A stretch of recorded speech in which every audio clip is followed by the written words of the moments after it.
Greetings from Aetolia. IMO Anno 2205. Anno 2205 is a real-time strategy game that came out on the 3rd of November and is by Ubisoft. So, this is Anno 2205. Now, this is going to be quite a lengthy video and quite a big review, I imagine, because this game is a full AAA title here, and I should actually go into exactly what my experience has been with the Anno series. I have played Anno 2070, which was a futuristic RTS, and that I play mainly on the multiplayer. I think I dipped in slightly into the single player, basically when people weren't online.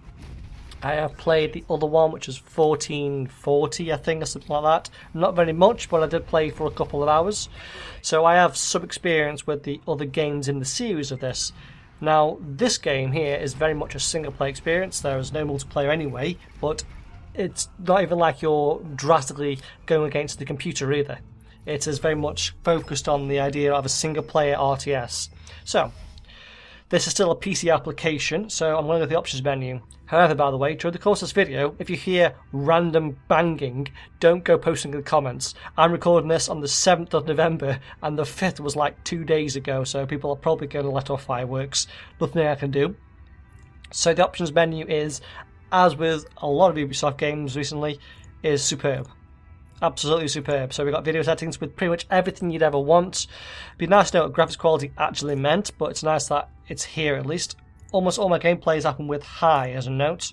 Only very few amounts did I put it onto medium. I think at the very beginning I tried ultra, but with fraps it wasn't going to happen.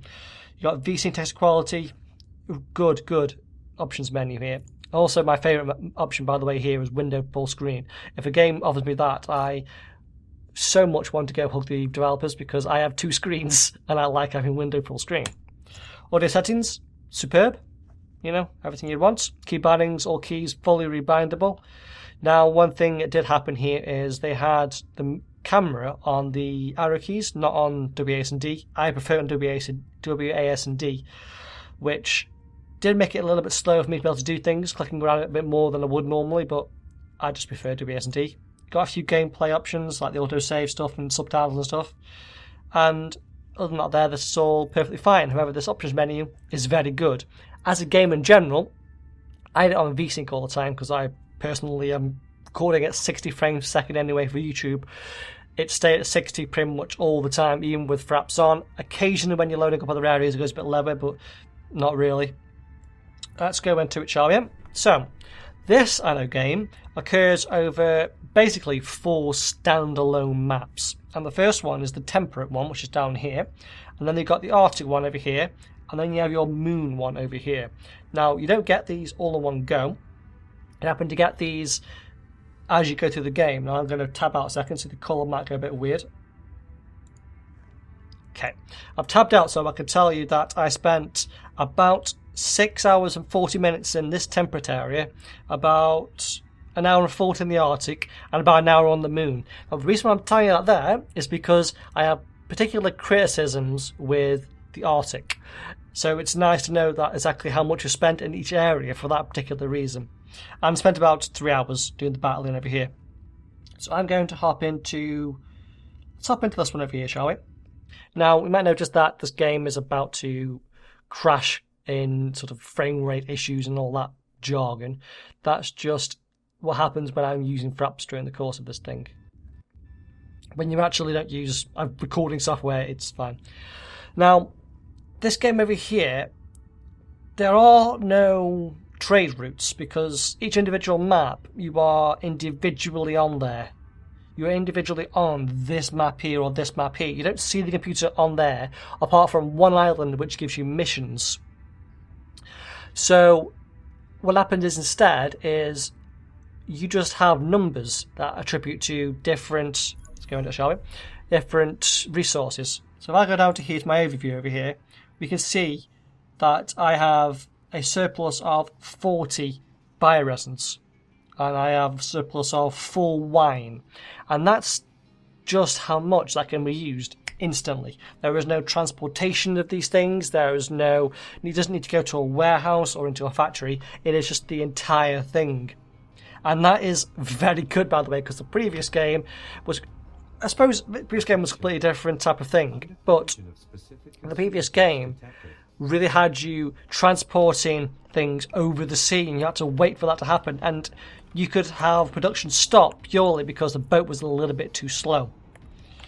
Okay, so with this in mind, by the way, you only get one boat, which is over here for me, this boat over here, which is just used in some of the missions. You don't have to build more boats because you will never be attacked on this particular game, in this particular map rather.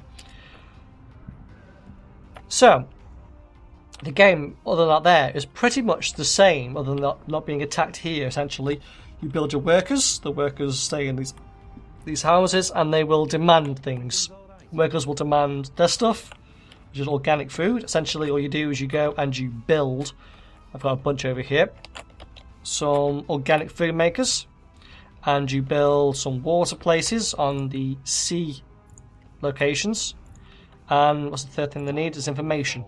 You just dot around these information things around here. Now, as you move up, the other levels demand more things. So you build more things to supply them. And more things again. However, some of these items, for example, with the bioenhancers, I believe, they have to be transferred from a different area. So if I look on this here, which is my overview, you can see that there are bioenhancers being transported from the moon. Yes, from the moon down to me. Yes, from IMO Crater to Iridian Coves, and the same situations happened with my other Warsaw Basin, which is this one down here. So some of the resources can only be dug up or made in another area. So you just set up a transfer route and you can then use them items and make stuff in here. And essentially, the higher up these people get, the more stuff they demand. So for example, my investors here demand a whole bunch of stuff that I haven't even begun to make yet. I have completed the campaign, but this game sort of has a end game type deal. Now, I'm going to show you something. If I build, let's say, what's my lowest resource at the moment? My lowest resource is actually vitamins. So let's build me a apple farm, which will create apples for my juice maker. Let's go over here. So I'll rotate it, stick it down here. Now that there will create 8 apples, I think it is, isn't it? We'll create 8 apples every single minute, provided it's given this much power, this many people, and this much of the logistics. Now, logistics basically means your transportation. So you dot these around, and provided this number here isn't positive, everything can be transported around. Now, I can get more out of this factory without putting more down by building different modules on the side of it. For example, like this. And the modules can come in 2 different parts, 2 different ways. The first one is one that gives you added production, and then you have a different combination of these behind here. So just when I had a problem with logistics, I could have built the storage, which changes the logistics management down, because obviously they're storing more, so the vans just pick up all the stuff instead. Or I can make it so the energy is a little bit less, or I can make it so that the work is a little bit less, depending on which is my lowest resource on this map. At the moment I've got bloody loads of workers and bloody loads of power. Well, not loads of power to be fair, but I could transport some later on away from the moon. But that's basically what you're going to be doing, is fulfilling the needs of your citizens. Now, why you're filling these citizens is because that will then allow you to achieve other targets. So you have targets of achieving your goal, which is for this one for me, was getting energy from the moon down to Earth, which was very cool. Now, before I go into the Arctic in a second, I want to just have a little bit more of a talk about this one in general, which is that these temperate maps definitely are your money makers. Now I'm going to scroll from like here all the way down to the bottom, and you just see how many bloody modules of people there actually are here.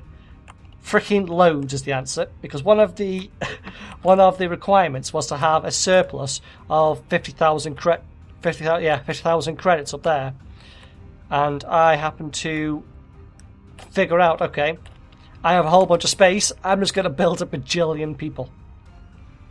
Now, also at the bottom there, it says there's a debt repayment. Now that there happened basically automatically. I ran out of money at one point, and the game just said, okay, here's 1 million credits, and I'm going to have to repay that back in 4 hours. Once the 3,324 rather, is paid back to the bank. But at the moment I'm in surplus. It's not that big of a deal. My limit is over there anyway, which is like 3 million anyway. Now the limit comes from this, which is the only bit of interaction you get with the people. This is your corporation you create. Now I'm at the top over here, but all these people down here are your sort of competitors and sort of people that sometimes give you missions. You don't really fight against these people, but you are sort of competing to get higher than they are. So it's sort of a friendly, mutual type deal. You're not going to start attacking each other, but you're kind of wanting to succeed more than the other ones. And at the moment I'm at the top. I don't know for how long, but at the moment I am at the top. And this here, basically, for the most part, allows you just to unlock other account limits, and I think there's a few missions that you'll unlock via it. Speaking of missions, actually, let's hop into this one here first, because there are a few different kinds of missions in this as well. And the few different kinds of missions in this are the battles, which are literal missions, or you can get missions inside of the actual normal game. And one of them is right here. So this person called May Tan wants to give me a mission to load up some luxurious food onto here, and she is going to be doing this because we're going to do a large mission here. We are trying to build 3 dams. So this is the 3rd dam. I have built one somewhere here and built one somewhere over here. Once I've built all these dams, I get 3,000 energy from this entire mission thing. This here is like one of the kinds of missions, which is a very sort of long structured mission within inside your own map. On the other map we saw just, the Viridian Hills one, it was to build a statue. So you get long course missions that sort of partly challenge you and definitely made me have to build a bajillion people so I could get 50,000 plus up there. But to be fair, it wasn't a bad idea because I've not gone down below like 49 I think since I've done that. So that's why you need this little cart, by the way. The other missions can be found down here. So I could have collected some items and brought the items to him in return for some credits down here. So if you're low on stuff, you can generally come down to these and find some stuff. Now I might notice, by the way, that it says Iridium there, and there's some things up here. Those modules before that you build, the modules that are, let's have a peek over here, shall we?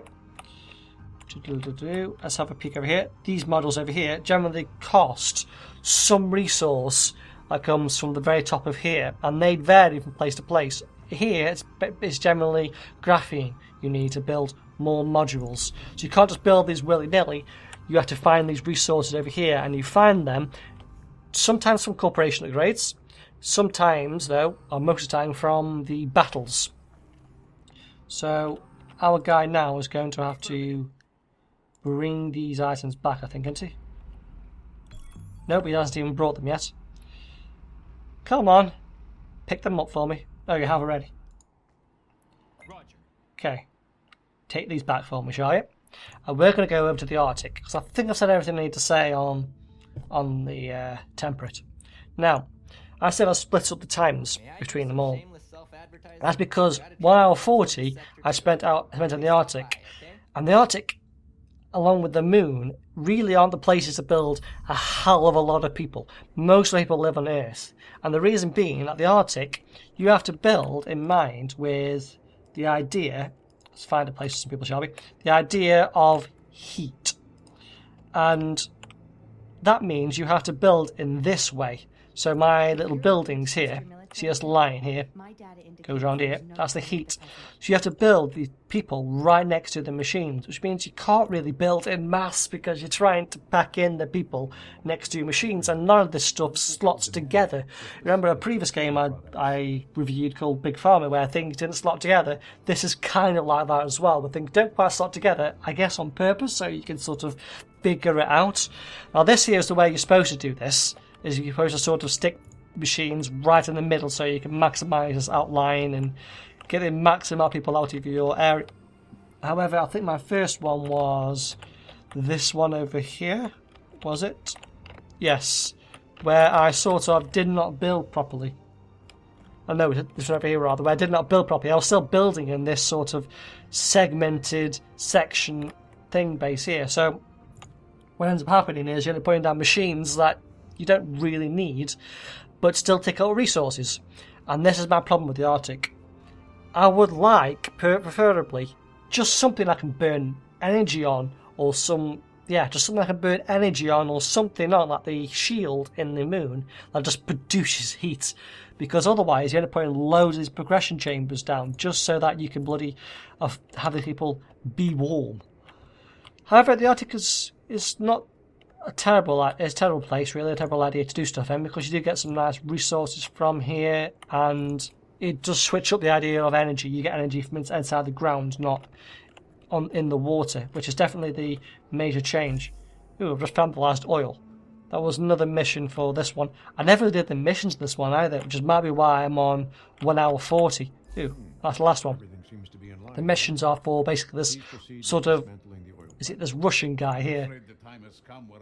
Yeah, that might be a political thing. Like the Russian guy is after oil. You know. You also get this kind of mission quite often as well, where in which you need to keep a population above a certain number, or something above a certain number for a certain amount of time. Generally, these go on whilst you're in other areas as well, though, so you can just do this and jump out. That's basically my entire critique on the Arctic, really, is that I don't really like the fact that you can't just build something to produce heat, and it's a little bit annoying for that reason. I'm now going to jump over to the moon, and then we're going to look at the battles, because I don't think I've got too much to say on the moon, to be fair, because the moon is basically like a better Arctic, I would say personally. Now, you don't have battles on the moon, I've noticed. You only have individual sectors. You might realise, by the way, that there's 3 sectors down here, 3 down here, and 3 up here, but I've got 2 of these things here. 2 bought sections here. That's because you can actually buy these sectors from other people.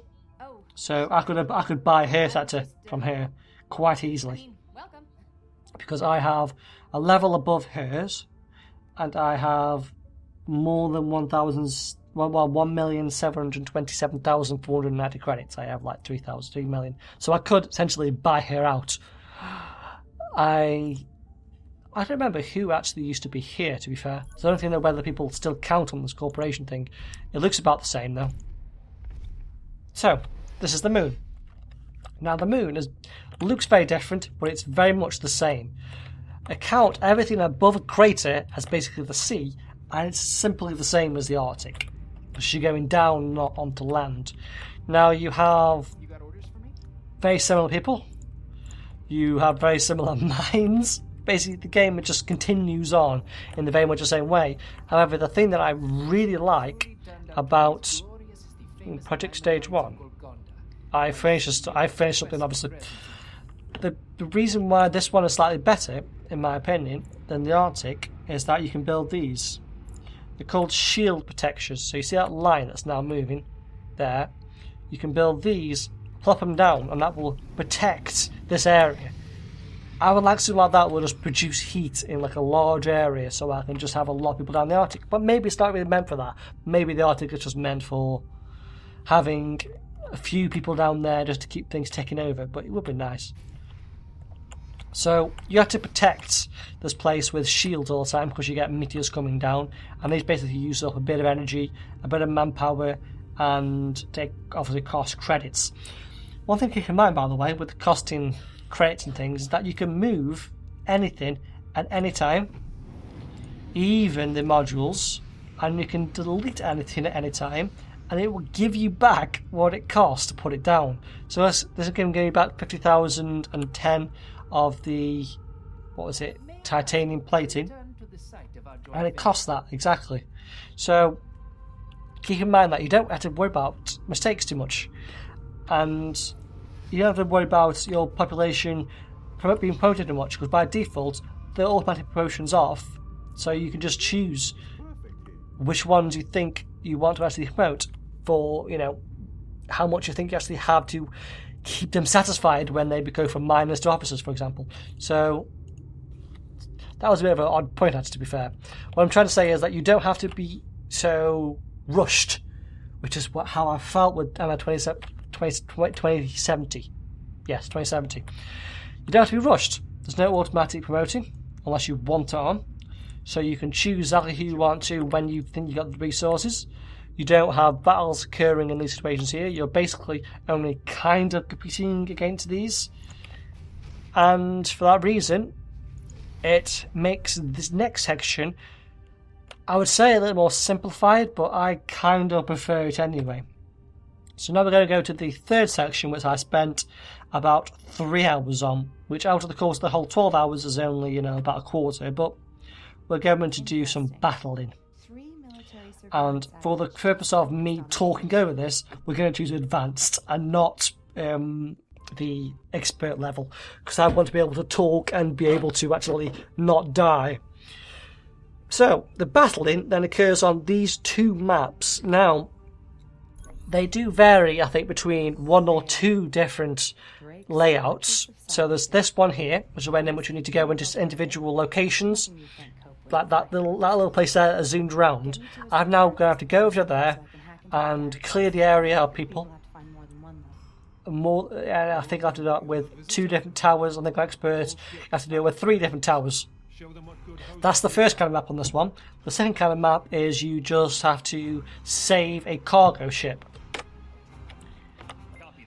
And the map is basically the same in all of them, obviously different variations for standard, advanced, and expert. So you basically choose your own difficulty on the fly there. So you have all these ships here, and I can see all the healths down here and how much upgraded they actually are. So my lowest upgraded ship is that one there. And my highest upgraded ship is this big, bloody, sort of cruiser type deal here. And this combat now is very similar to 2070. Click and shoot, essentially. Now, on the very bottom of the screen, you'll notice there are small buttons though, but I haven't explained yet. So the first one is this stuff over here, which costs fuel. So you can repair, you can pop down shields, and you can also put down mines to sort of, they do damage people and they sort of move people towards you. But also, you will find that there are different, come on, hit them please. There are different other upgrades which come down here, which I'll find later on probably and be able to show you, because I will use them if I end up attacking this ship over here, which is the big guy. And those are basically, you get rockets, you get little support signals, so you can get more ships out onto the field, and you get, what's the last one? It's a EM pulse, which basically halts people from being able to move. I think there's some damage to them. I'm going to heal these guys up because I may as well at this point. Now you might notice that the little support ships didn't get healed. They don't. They have health and then that's it. You can't just keep on healing them. I guess that's to stop the idea of having a bajillion ships going around. So the game pretty much at that point is basically the same as 2070. Press tab to highlight all of your ships and kill everything in sight is basically the entirety of the tactics, really. So I'm going to try to get everyone together so I can heal who I can heal. Okay, so there's a few little ships that need healing. And I basically just clear out this area and then we're all sorted. Now, did I get any items? We didn't get any items, which is a little bit weird. Usually you get at least some rockets. I will get some items before the end, definitely. So I've just got the first one here. This first tower over here. Now, that's not the only thing you do, by the way, is these missions over here. You get individual missions as well in this one, which are very similar to the missions you get with individual islands. So, find boxes on the land, which I may as well take, and I won't necessarily complete it, but I'll show you what it does. And this one over here is collect divers. So, we basically do the same thing with the other one. And that one there requires you to use the repair drone 3 times. You notice, by the way, it says 2 or 3 times over there because I've already used it 2 times already. That's very nice, by the way. Get that for me. Just you. Okay. I just picked up a rocket, by the way, so I can show you the rocket in a second. So, now let's just have a little discussion, I suppose, on the idea that these battles are all on the same kind of map. They're all on about 12 different maps for the different difficulties. And the game is very much so centralised. Now, I've gone on quite a bit and said that I prefer it because it's very much more relaxed. That you don't have to worry so much about being attacked. I could just sit here and sort of play a kind of SimCity style game and just, running around building stuff, being all, the empire leader of my corporation. And that is a very different feel to the previous games. By the way, this here is a vehicle collect thing for that mission. There. That's one of the kinds. The other kind is you just left click on individual things, which I'm sure I'll find soon enough. Now, I personally like that change, but I can see how that might bother previous players, because pretty much all the others are, like, all the other gameplay of Anno 2070, for example, is all on the edge. You are going to be attacked, you've got to rush, get this out the door. And I know why they went this route, and I prefer the fact they went this route, but I can see other Anno 2070 players and previous getting a bit annoyed with the sort of simplisticness that they've made happen with the battles and things. I like it though. I think it's much more fun because I am not a hardcore player. I certainly went on the expert difficulty on these battles much later than other people might have, because I am a bit of a wuss. I'm going to use a nuclear missile on these. And you see that basically just attacks them and kills them pretty quickly. It also, if you get like a maximum on that ship as well, it will basically attack that one pretty quickly as well. So you don't have to worry too much about it. Now, I'm basically just going to clear this area up, and then I guess we'll continue with the final thoughts on this game. So, you might notice, by the way, that my money has stayed at just under 4 million over there, and throughout some of this other footage, you might notice that it was pretty high. That's basically because if you don't end up spending money, you end up just storing it and compacting it down. Now, one of the things I liked about this, and something that other city builder type games don't actually focus on, is the idea that the best strategy is actually to not build stuff and wait while your money accumulates up if you're low on money. But that's very boring, just standing around doing nothing for like half an hour or whatever, just so that you can earn a bit more money. What I like about the fact that the battles are on a separate map and things still go on and your other things whilst you're still doing this. In other words,